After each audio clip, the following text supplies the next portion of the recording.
I think ultimately the federal injunction that kept those protesters off the landings was a factor. I think the media got smarter, and I think the Ojibwe got more savvy in dealing with the media.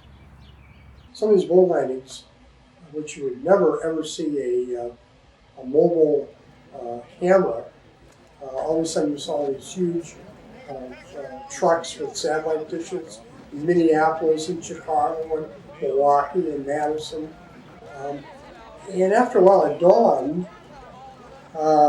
some of the business people in Wisconsin, this was not an image of northern Wisconsin they wanted. That in fact, the anti-Indian perception, the potential for violence, was something that was going to be detrimental to tourism far more than any potential impact there was from the actual spearfishing itself. As we look back now, I don't know what historians will say 100 years from now, but I just get the sense there's this perfect storm of the lack of knowledge of neighbor about neighbor, perfect storm of deteriorating economic conditions or tourism assumptions based upon outmoded business models, this changing natural resource population that was in flux even before the tribes began to re-exercise their rights outside the reservation boundaries. There certainly were folks who were locals, and fishing and hunting were very much a part of their life too, and they probably were concerned that the resource would be depleted. There also, we've got to remember, there's nothing like economic stress to generally put stress on people.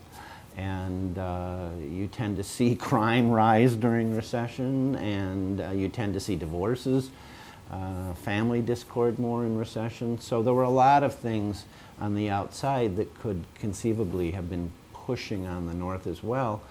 And, you know, again, the North of the 70s and 80s is a different kind of area than it is today. We stood together, and then we always stay together, you know, no matter what.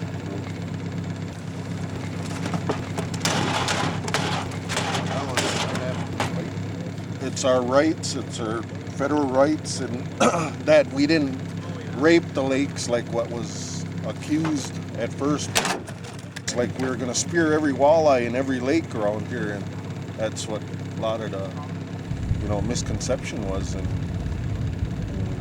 it's not that. We had to go through it because of what our grandparents and what our parents had been through. All the when I used to think back about, you know, all the hardships that Native people had gone through, all the things that we gave up, all the things, or that our ancestors really went through, that we had to stand up for these. We had to go there, just out of respect to our ancestors. We know we always go donate fish to everything, ceremonies, powwows. When they get their Indian names, we donate fish for that, and deer meat. Every year we give them out to our aunts, uncles, grandmothers, grandfathers, and to other elders who, you know, ask, you know, that if somebody didn't give them any, we'd definitely give it to them. No questions asked.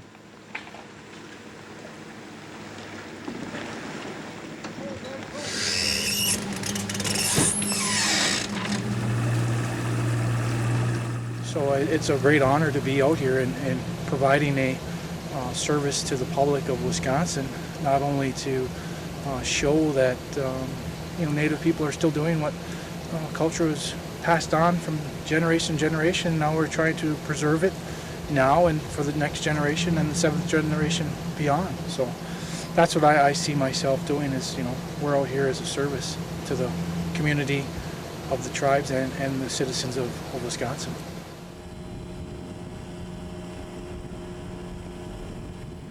Part of the legacy of the treaty rights struggle is the Great Lakes Indian Fish and Wildlife Commission.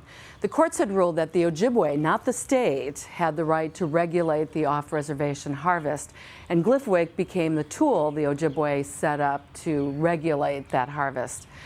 At first, I think there was some suspicion. GLIFWC does hard science, but within a cultural context. I'm not sure everybody bought into that, but over time, I think it's really become an important player in natural resource protection. The tribes accepted the responsibility to closely monitor their harvest. When the tribes spear or net fish, they count them. They know precisely how many fish they take. Our biologists and our staff count them at the boat landings. And so it creates for very interesting discussions with the state managers of the natural resource about how many the non-treaty harvesters take, because there is not that exact creel that is done for the angling fishery as is done for the tribal spear fishery. And then you combine that with the notion that if the public thinks that these are special rights that were given, that they are that only certain people have them, especially because of a race, not because of a government, you have these mixed up notions that somehow this is wrong.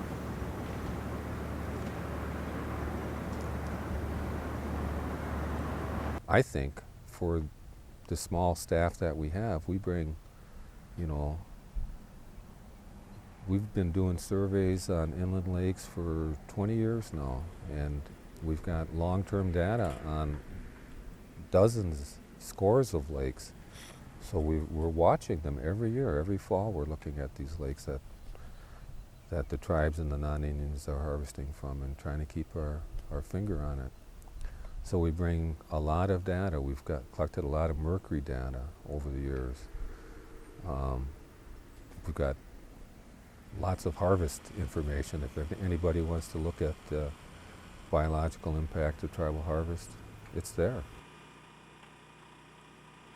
In general, we do fisheries on Lake Superior primarily. We do fisheries work on inland waters in 3 states, Michigan, Minnesota, and Wisconsin, the ceded territories of those states. We do a variety of wildlife work, from deer to bear to wolves to wild rice, forest products. And then we do environmental science, primarily mining related, but we are involved with the binational program on Lake Superior, and we do some mercury testing and analysis. The Great Lakes Indian Fish and Wildlife Commission and the tribes, who are the sovereigns, we're the tail, not the dog, is not just another Department of Natural Resources. It is based in the knowledge, broad and deep knowledge that goes back generations and generations about the natural world that the Anishinaabe have. The knowledge that is passed down from the elders to the kids about when to harvest, what to take, how to go about taking it. If you don't take things for the right reason, in the right way, with the proper respect and reciprocity with the natural world, we're taught by the elders that the Creator will not continue to provide those for you. You've got to have the heart of the people in your hands. You've got to have that in your heart. You've got to have the people in your heart. There's been a very close relationship developed between state and tribal biologists, and one of respect. And candidly, this is the most studied and heavily protected fishery in the world now because of the joint efforts of both those organizations.